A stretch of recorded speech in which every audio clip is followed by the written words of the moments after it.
sa born again, no? Ako na membro ko kanhi sa Foursquare Gospel Church, dugay-dugay pud ko didto. Bisan tudog na born again ko sa una, ang akong sayop sa una nganong nag-born again ko tungod kay gibiyaan ako simbahan nga walay pagpakigsusi. Na-attract ko sa simbahang born again kay kana laging katong nag-akay sa ako sa simbahan nga born again nga maestra.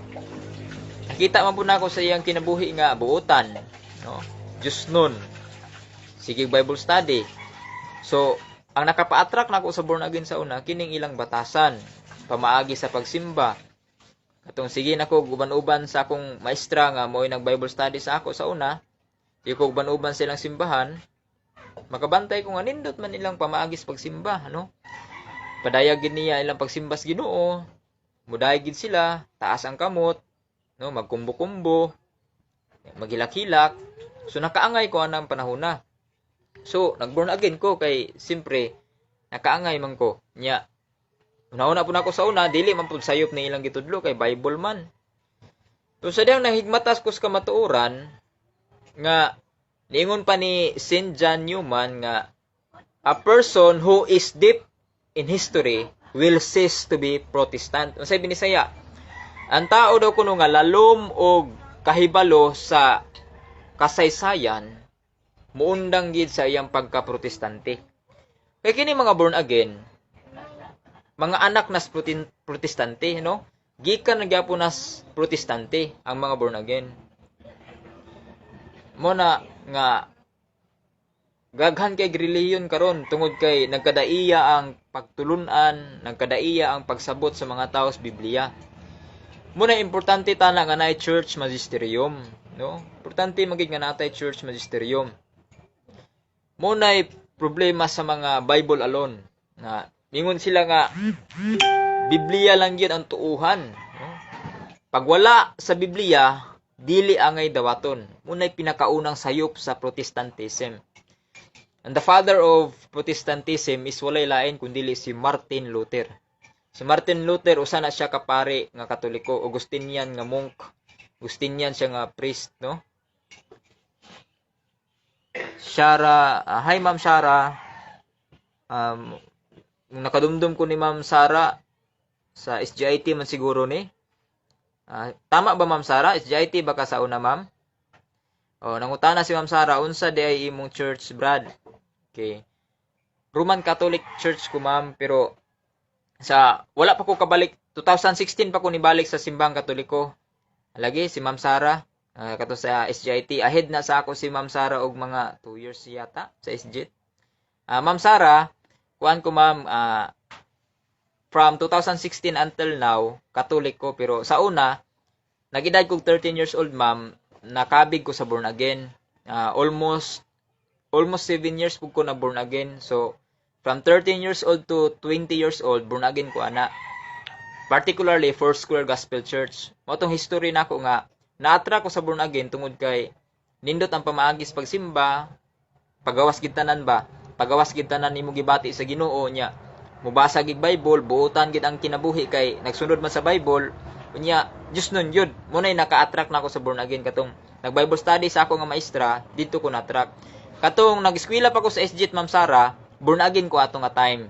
Ato nga time, nag-eskwela ko sa SGIT, born again ko ato nga time.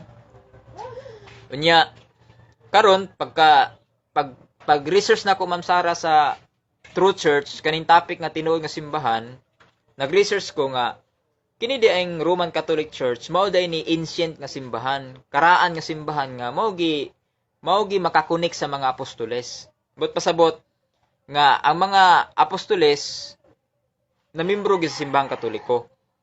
So pag study na ko kasaysayan sa simbahan, nakaingon ko nga nganong nibiya man ko simbahang Katoliko nga mao man day ni simbahan nga gitukod sa Ginoo. So dito na nag-doubt na dayon ko. Nag-doubt ko nga wala ko nag-doubt nga na ako'y kaluwasan sa born again. Nga, naluwas ko sa akong mga sala, napasaylo ko sa Ginoo, ko nag-doubt ana. Nag-doubt ko sa founder. Kaya ang Foursquare Gospel Church, sa dihang nagtuon ko sa history sa Foursquare Gospel Church, babae ang founder, ginganlag Aimee McPherson. Gitukod na siya sa Los Angeles, California. Niadtong September 21, 1921. So bago lang natukod ang Foursquare Gospel Church, 1920s na.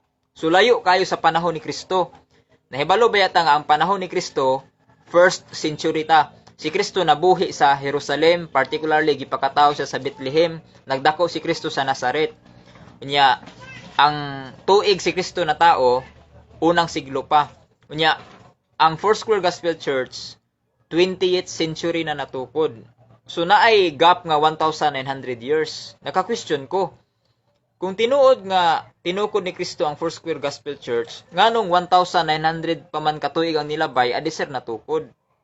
So mo na question ako, ma'am, nga nakapaaghat na ako nga mobalik simbahang Katoliko. Kay kung miingon manggudtag kung miingon manggudtag kuan, ma'am, kung miingon manggudtag tinuod nga simbahan, okay, salamat ma'am Sara sa imong pangutana, ma'am Sara. Okay, nasa pangutana, basahan na to. Unsay imong masulti sa idolatry about people carrying images on the road and houses to houses, plus who is the image Santo Niño and why people carry them in their dance every sinulog? That is a good question, ma'am Sara. Okay, and I will attempt to answer that question. First, unsay masulti na ako sa idolatry. Okay, idolatry comes from the words idol and latry. Duha man na ka words, compounded man na, idolon o latria. Gikan man na sa Latin. Kanang idol gikan na sa Greek nga idolon, nga nagpasabot og larawan. Kanang latri gikan na sa Latin nga latria, nga nagpasabot og pagsimba. So, ang idolatry, pagsimba sa larawan isip Dios. So, giila nimo ang larawan nga Dios, mo nay idolatry o pagsimbag Dios. Dili na applicable sa amo, ma'am. No? Dili na applicable. Ngano? Unsay rason nganong miingon ko nga ang simbahang Katoliko, bisan tuo dunay mga larawan, wala mi nakakumit sa sala nga idolatry. Ngano? Kay wa man na mo ilha nga kana mismong ribulto dira, kana mismong imahe dira mao nay Dios nga nagbuhat sa langit ug yuta. Kundili nagrepresentar lang na sa persona ni Kristo. Labi na kanang sa among altar, ma'am, ang pinaka-importante namo nga larawan kanang crucifix, kanang cross nga naglansang si Kristo. Kay ngano man, once makakita mi ana nga larawan, napahinumduman mi sa among kaluwasan nga si Kristo nalansang sa cross para sa akong mga sala. Ang pangutana, bawal ba sa Ginoo magbuhat og larawan? Wala man gibawal sa Ginoo magbuhat og larawan, ma'am. Ang gibawal sa Ginoo, magbuhat kag larawan unya simbahon nimo isip Dios. Mo nay bawal, ma'am. Kay kung bawal pa absolute ang larawan, kung muingon ta, ma'am, nga bawal gid tanan larawan, dili dapat ta magbaton og ID. Kay na may larawan nato dira.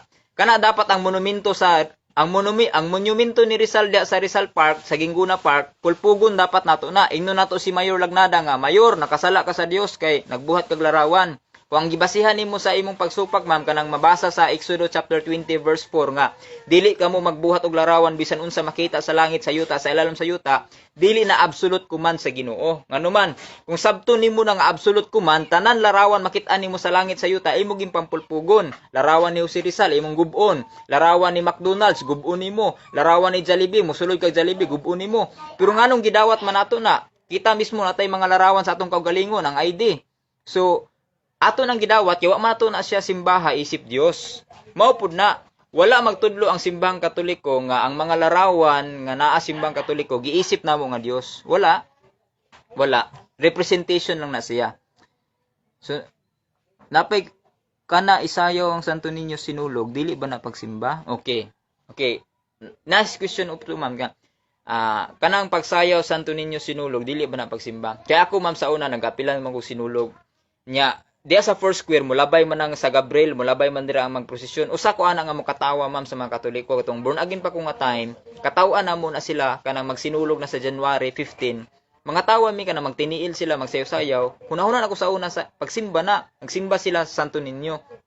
Okay, to bago nako. Kanang pagsayaw Santo Niño sa sinulog, dili ba na pagsimba? Okay. I-qualify na to, no?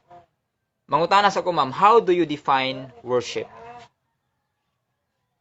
Kay kabalo man ko, ma'am, na murag kadumdum ko sa imo nga debater pug ka, murag napog kay background sa debate. how do you define worship? No? Porkit ba gibitbit ang larawan ni Santo Niño niya, nagsayaw-sayaw? Porkit ba nakita nimo external action nga ingon ana, worship na ba na? So that's the question now. Kanus ara man ta makaingon nga worship na siya? Porkit ba ni sayaw, porkit ba nagdalag larawan, worship na? Kay sa Bible mamo, sa Bible, diha sa basahon ni Joshua, giprosesyon nila ang Ark of the Covenant. 'Di ba? Katong sa Jericho Wall ba? 'Di ba? Sa Jericho Wall, nagtuyok-tuyok sila kapito ang mga Israelites. Nagdala-dala sila ang Ark of the Covenant. Kanang Ark of the Covenant, ma'am, naay mga larawan sa kirubin diha. Ilalom dira naa dira ang kasabutan nga gisulat sa Dios, ang 10 Commandments. Kadto nagprosesyon sila, naglibot-libot sila, posible dito nga dunay mga paghudyaka, dunay pagsayaw isip pagsaulog sa triumph kadaugan, no? Nya nagdapa sila trumpet, no? So kana nga pattern gikuha simbang Katoliko nga walay problema giprosesyon na siya. Kay ang Old Testament gani ang sila Joshua nagprosesyon man gani. Kay kana si Santo Niño larawan na ni Kristo nga bata pa. Niagi ba pagkabata nga atong Ginoong Kristo? Napagid siya ay kuan. Napagid siya ay comment. I see people magpahid sila og panyo kay para maayos sila. An ila butangan kandila, an ila bulak, an even food. Dili ba na worship? They even pray to Saint Jude para magkaanak. And daghan pa kaayo mga images kana siya for harvest, kani for birth. And people kneel down to the image. Okay. Okay, ma'am. I will share to you the official teaching of the church regarding images. Dinhi sa Catechism of the Catholic Church. Kini nga book, ma'am, Catechism of the Catholic Church, naa diri ang official teaching simbahan. Nakay pangutana, ang official teaching simbahan about images, basahon ako, ma'am, ha? Nasa paragraph 2132. Paragraph 2132. I know, ma'am, that you are a very educated person and I thank you for your question because your question now was also my question before. No? Mao po ni pangutanan ako sa una, ma'am. But nakakita ko tubag. That's why I returned to the Catholic Church. Basahon ako, ma'am, ha? Ang giingon din sa Catechism of the Catholic Church, paragraph 2132, the Christian veneration of images is not contrary to the first commandment which proscribes idols. Indeed, the honor rendered to an image passes to its prototype. And whoever venerates an image venerates the person portrayed in it. So dili siya adoration, ma'am. Dili pagsimba ang termino nga gigamit simbahan. Wala may misimba sa imahe. Nag-venerate me. Pag maingon tag veneration, ma'am, lahi na sa pagsimba. Ang veneration is paghatag og katahuran. Sama nga gitahod nato ang larawan sa atong mga mitaliwa na nga mga ginikanan, sama nga gitahod nato ang larawan nga naa sa album, family album, sa mitaliwa nato nga mga lulog-lula, giampingan nato. Ang larawan gani sa atong bana, ang larawan gani sa atong asawa, ato maganing ampingan. Ang tawagan nga pag-amping, pagrespeto, veneration na, ma'am. No? Kay kanang mga gilarawan, kanang si Saint Jude nga giingon nimo, si Santo Niño, child Jesus na. Santo means holy, Niño means child, holy child, no? Balaang bata, referado na sa kang Kristo Jesus, sa bata pa siya. No? Kanang Santo Niño, dili day pwede nga i-venerate nato na. Dili day pwede nga tahuro nato na. Larawan gani sa atong uyab, larawan gani sa atong asawa, larawan gani sa atong mama, ato ganing ginatahod, gina-venerate gani nato, ginampingan gani nato. How much more larawan sa atong Ginoo? How much more larawan sa mga santos, no? Larawan sa pamintag santos, mga taong nagtahan sa ilang kinabuhi pagsunod sa Ginoo. So, para sa ako wala may problema ng veneration. We have to qualify our statement. We have to make distinction between veneration and adoration. No, lahi ng veneration sa adoration. Wala mi nagsimba sa larawan isip Dios, kundi gigalang namo, gi-honor namo, gi-venerate namo. Og pag venerate na mo sa larawan, ma'am, wala na nagpasabot nga kana mismong ribulto mo'y among gi-venerate, kundi the person portrayed in it. Basahon ako utro ha. Whoever venerates an image venerates the person portrayed in it. Si bisan kinsa nga nagtahod sa imahe, nagtahod sa persona nga gilarawanan sa maong imahe. No? Si Saint Jude karon, nagtuo man kita nga Saint Jude karon nana sa langit. Nana sa langit. Ang larawan ni Saint Jude nasa simbahan, pero ang persona ni Saint Jude tuwa na sa langit karon. Kanang nasa mong simbahan, representation na lang na siya. No? Pareha sa akong lula, patay na akong lula. Na ako'y larawan sa akong lula, picture. Akong lula, ang persona sa akong lula, patay na. Patay na ako sa lula, pero ang iyang larawan na pa sa ako. Ingon diri si Ma'am Sarah, let us say tahudon. How do these people whose that is how they look? Okay. Mao na concern niya. Giunsa ni mga tawhana pagkahibalo nga mao ginay naong. Like si churches sa mga images, and so many na-block na sa rin, Santo Niño, lain-lain na po. Okay. That's a valid question also. So gidawat na ni ma'am nga tahuron lang dili pagsimba. So salamat sa imong pag-akseptar sa termino ma'am sa simbahan nga wala gid gisimba kun dili gitahod lang. Gigrant nimo nga gitahod. Ang another question na po nimo karon, giunsa pagsiguro nga mao ginay naong. Oh, that's a very valid question and a very good one. Ang tubag mao ni. Ngano nakasiguro mi nga mao ginay naong? Ngano nakasiguro mi? Kay na may nakakita sa ila ma'am. For example ma'am, tagaan tagag analogy. For example, ako, gikawatan ko, gisnatch akong cellphone. Pero nakabantay ko sa naong sa snatcher. Akong gireport, gipablatter sa pulis. Gidescribe na ko sa pulis ang naong sa snatcher. Nya, na may cartographer, maayo kay mo drawing nga pulis. Base sa akong description, iyang gidrawing. Pag humanyag drawing, iyang gipakita sa ako. Mao ba ni sir ang nag-snatch? Miyun ko, mao na. Klaro kayo, mao gina. So, bisan pa tuod ang pulis wa kakita sa nag-snatch, ako ang nakakita sa nag-snatch. Pero ang pulis wa kakita. Pero base sa akong description, gidrawing sa pulis, natukma. Inana po niya hitabo. Na may nakakita sa larawan ni Kristo. Na may nakakita kang Kristo. Mga apostolis ni Kristo, nakakita man sa ila. So, katong mga apostolis ni Kristo, gidescribe nila si Jesus kay katong mga second generation Christian ma'am, pareha ni Saint Luke, Saint Mark, si Saint Mark, second generation Christian na. Si Saint Paul gani, second generation Christian na. Dili man sila kabahin sa original apostles. Wa sila kakita ni Kristo ngano man. Pag-converter gani ni Lucas, pag-converter ni Mark, pag-convert gani ni Paul sa Christianity, si Jesus ato na sa langit. So wala siya kita sa physical na naong ni Jesus. Karon kay gusto man makahibalo sila unsa ginaong ni Jesus, nangutana sila sa mga tao nga nakaila kang Jesus unsay naong. Gidescribe sa mga apostoles nga nakakita kang Jesus unsay naong ni Jesus. Katong description sa mga apostoles gipinta to, gidrawing to ni Saint Luke. Kay kana si Saint Luke aside nga doktor na siya, pintor pud na. So kumana importante magbasa tag kasaysayan kay para makabalo ta unsay mga abilidad ng tawhana. Kay pintor man siya gidrawing. Pag drawing karon katong gidrawing nga description ni Saint Luke nakaabot sa atong panahon karon, mo nay gibasihan sa mga modern sculpture pagbuhat og larawan ni Kristo.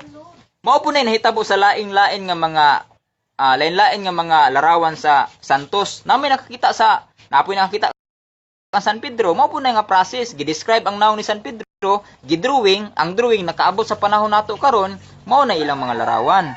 Unya makasiguro ta nga tinuod na kay tinuod man ilang description nga gihatag base sa ilang na experience ato nga time. So I hope nakuha nimo ang tubag ma'am. Asa ang description, where do I read in the Bible? Okay. So the fundamental assumption of your question is that whatever is not found in the Bible is not true. Di ba ma'am? Diba? Maunay dagan sa imong question karon kay ingon magkaasa ang description, where do I need in the Bible? Sige, tagaan tagag text ma'am, tagaan tagag verse. 1 John 1:1. 1 John 1:1 ha. Atong basahon ma'am. Sample verse lang ni siya ma'am. Basahon nato ang 1 John chapter 1 verse 1. Ingon dire, King James akong gigamit ma'am, that which was from the beginning, which we have heard, which we have seen with our eyes, which we have looked upon, and our hands have handled of the word of life. So, atong bilisayon para sa mga tao nga yano ra og kanang kuan, panabot atong basahon. Kadtong sa sinugdanan pala nga among nadungog, among nakita sa among mga mata, among nathikap, ug amo mismong natanaw nga mao ang pulong sa kinabuhi. Kining word of life gipasabot ani si Jesus. So, ingon si St. John, ilang nakita, ilang nadungog, they have looked upon Christ, the word of life. Kana pala nga kamatuoran nga ilang nakita, nadungog si Jesus, nagpasabot nga kabalo sila sa physical feature sa naong ni Jesus. Unya, walay mabasa sa Bible nga gidescribe ni John ang naong nga nakita niya nga si Jesus, unya gihatag niya kang St. Luke ang description. Walay mabasa na sa Bible, ma'am. Pero it doesn't mean it is not true. Nganuman, wala gani kay mabasa sa Bible, ma'am, nga si Jesus na libang. But papasabot, namatay na lang to atong Ginoo, way libang-libang. Wala gani kay nabasa sa Bible nga ang mga apostoles nangaligo adlaw-adlaw. But papasabot, way mabasa sa Bible nga nangaligo ang apostoles adlaw-adlaw. Namatay na lang to mga apostoles, wa giligo-ligo. No? Remember nga dili tanan nasulat sa Bible. Asa mabasa? John chapter 21 verses 29 to 30. Ingon didto nga daghan pa kaayong mga butang nga gibuhat sa atong Ginoong Hesukristo, pero wala masulat aning basahona. Kay kung isulat pa tanan, dili igo ang tibuok kalibutan nga kasudlan sa kasulatan nga masulat. Muna ingon ni John nga dili tanan gibuhat ni Kristo, gihimo ni Kristo nasulat sa Bible. Unang, dili gid mi muuyon, ma'am, sa kanang fundamental doctrines nga Bible alone. We do not accept Bible alone, no? Sa simbahang Katoliko, naami gitawag og sacred scripture kanang Bible, napod mi gitawag og sacred tradition. Duha ang gibasihan sa simbahan, ma'am. Bible and tradition, scripture and tradition as interpreted by the magisterium. Onya, dili ta mo kay kung ingon ta nga Bible alone, ma'am, wala man nagtudlo ang Bible. Mangutana ko, ma'am, be. Kung tinuod ng Bible alone, kung tinuod nga pag wala sa Bible dili angay tuuhan, kung tinuod pa na siya, akong pangutana, how does the Bible determine the number of books in the Bible? Patron akong pangutana, ma'am, ha? Ikaw na pud karon ang mutubag, ma'am. True comment, ma'am. My question is, if it is true that the Bible alone should be the basis of faith and morals, my question is, how does the Bible determine the number of books that should be included in the Bible? How does the Bible determine the number of books that should be included in the Bible? Ngano makaingon man mo, ma'am, nga 66 books gid ang dapat nga naa sa Bible? 39 sa Old Testament, 27 sa New Testament. Giunsa man ninyo pagdetermine na using the Bible? Nag-ingon ba ang Bible nga 66 books lang gid ang Bible? Di ba wala? Pero nganong gidawat man yung 66 books? Nga wa man gisulti sa Bible nga 66 books lang ang Bible. Tungod sa church. Naay church nga nagdetermine, ma'am. Naay simbahan nga nagpili unsa nga kasulatan lang ang dapat dawaton. So dapat dili nato ibuwag ang simbahan ug ang Biblia. Ang simbahan mauna ang katawhan sa Dios, ang Biblia mauna ang pulong sa Dios. Sa wala pa ang Biblia na buo, ma'am, naa na ang simbahan. Ingon gani sa 1 Timothy 3:15, the church is the pillar and foundation of truth. Mo'y pillar and foundation of truth ang church. Munang dili nimo pwede buwagon ang simbahan sa Biblia. Munang we do not accept Bible alone. We accept the authority of the Catholic Church because the Catholic Church is the one true church founded by Jesus Christ. Bisan asa nga history books imong basahon, ma'am, wala gilain itugan. Pag mangutana gani kag who is the founder of the Catholic Church, bisan asa nimong i-search nga history books, wala lain itugan kundili Jesus Christ is the founder of the Catholic Church. Sampulan ta ka, ma'am, ha? Nakoy Bible, nakoy reference dire. Nakoy kini. Kini siya is historian ang nagsulat ani si Dr. Sonia Saide. Gigamit ni sa kini nga reference book, gigamit ni kung magtudlo tag Philippine history. Unsa may ingon niya, ma'am, sa page 123. Basahon na to ang giingon sa mga historian, ma'am, ha? Ingon na to. The greatest legacy of Spain to the Filipino people is Christianity. specifically the Roman Catholic religion. Strangely, this religion was Asian in origin, being founded by Jesus Christ in Palestine. Historia na nag-ingon, ma'am, ha?